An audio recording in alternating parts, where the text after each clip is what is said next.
Welcome to the Story Learning Podcast, regular doses of language learning tips and motivation to help you become fluent in any language. With me, Olly Richards. For language programs, books, free resources, and much more, visit StoryLearning.com.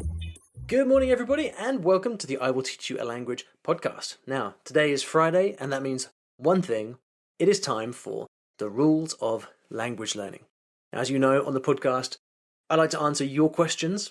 It's my favorite thing to do, but I also think it's important to talk about the lessons that I've learned and to give you my personal take on the questions that I think really matter in language learning.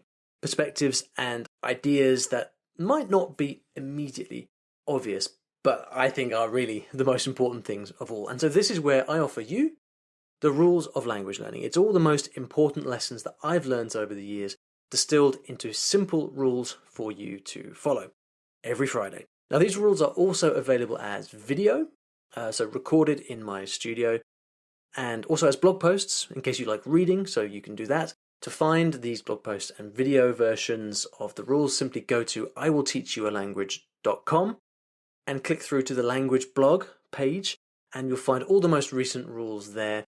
And if you want to find some of the older ones, you can type in TROLL into the search bar. TROLL, of course, standing for the rules of language learning, so it's nice and easy to remember. I'll be back answering your questions as usual next week, but for now, please enjoy today's rule of language learning. Welcome back to the rules of language learning. My name is Olly Richards, and I'm about to make enemies of half the planet with this one, so let's see how it goes. Now let's see. There were four of them, I think. Or was it five? Ross, Joey, Phoebe, Monica, Chandler, and Rachel. Okay, I admit it, I had to look that up, and yes, that is six friends. Now, apparently back in the day there was a TV series called Friends, and it turns out that it was actually quite popular. Now, according to Google, Friends came out in 1994, and as I recall it, in 1994 my TV of choice was much more like Star Trek: The Next Generation, and let's face it, Klingons and Vulcans are far more interesting than a bunch of people lounging around drinking coffee in some New York cafe or whatever it is that these friends actually did. Anyway, being the contrarian that I am, while everyone around me was talking about nothing but this thing called Friends, I refused point blank to watch a single episode. And let me tell you, I was proud of being the only person in my school who refused to waste their time watching such nonsense, and that was that. Until, that is, many years later when I started my website, I Will Teach You a Language. You see, when I started blogging, I began to hear from people all around the world who were learning languages, and they would tell me their secrets for learning languages. Some people study at university for 4 years, some people up sticks and move to another country, others study at home and learn in their local communities. But as I started hearing all these fantastic language learning stories from around the world, there was one group of people in particular who caught my attention.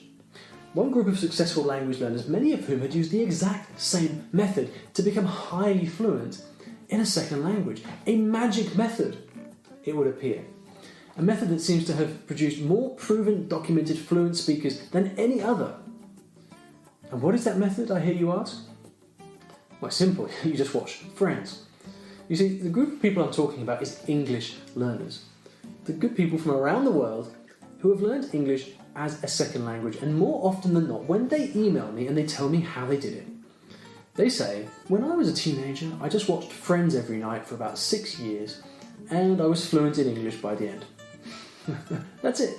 You can just picture it, can't you? Teenagers from Japan to Mexico to Brazil to Azerbaijan, they're sitting out in their rooms streaming Friends on their iPad, and for years on end they're doing this, and they're learning English to a very, very high level. You've probably met many of these people. Now, forget 6 years.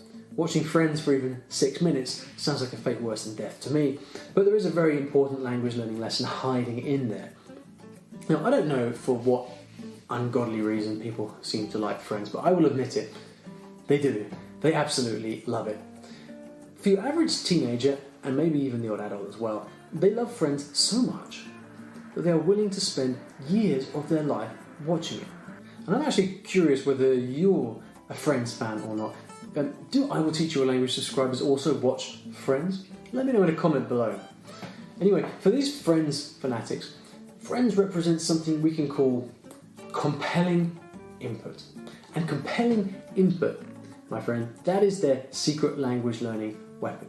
You know, it can be hard for the average adult to find any time to learn languages, right? Even managing half an hour of listening or reading practice in the evening after work is pretty hard for a lot of people. But when you love something as much as people love Friends, you will find the time.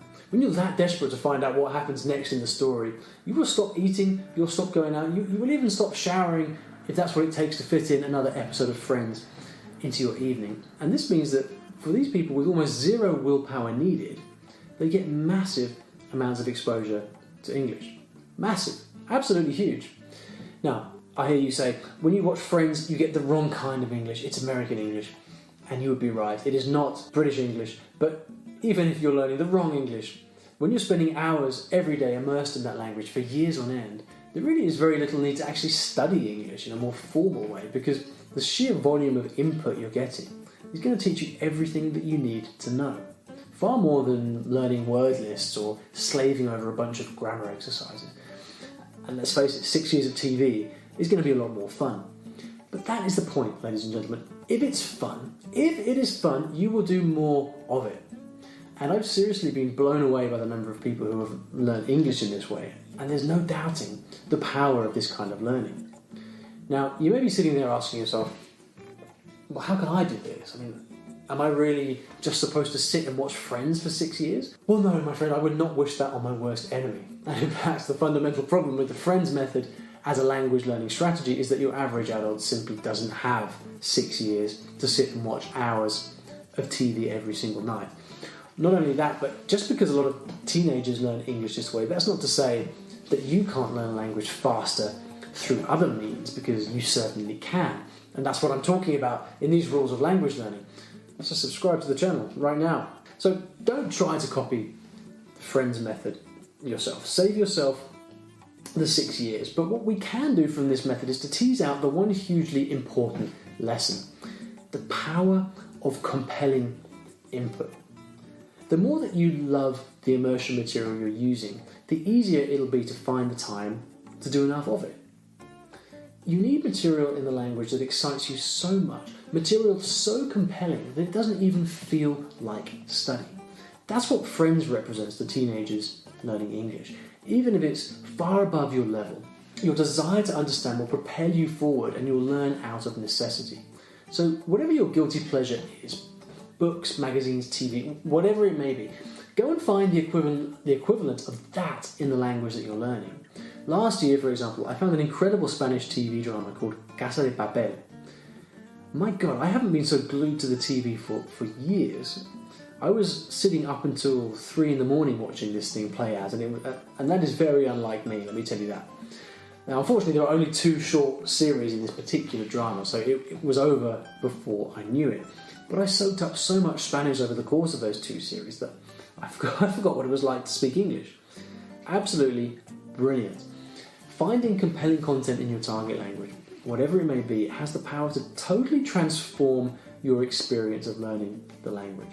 Not only will you have a lot more fun, you'll be spending far more time in the company of the language, immersed in the language, and it will never ever feel like a chore. So whatever it is that represents compelling input, compelling content for you, figure out what it is, and then move heaven and earth to find it. Thanks for checking out the video. I hope you enjoyed it. And if you did enjoy it and you'd like me to continue this series of the rules of language learning, then you can let me know by liking this video.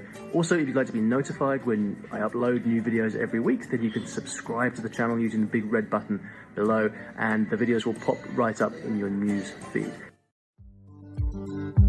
Thanks for listening to today's episode. And here at Story Learning, everything that I do is powered by stories, whether that's writing books, teaching lessons, crafting courses.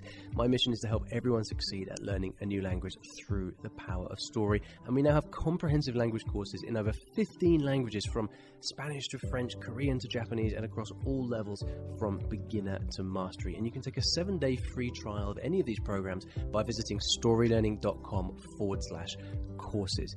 I've poured my heart and soul soul into creating these courses over the last 10 or so years, and we've helped tens of thousands of new students achieve their dreams of learning a new language, all through the power of story. So go ahead and take a free trial. There's no commitment. You can try out our method for free. See if this can also be the breakthrough for you that it's been for so many other people. StoryLearning.com/courses.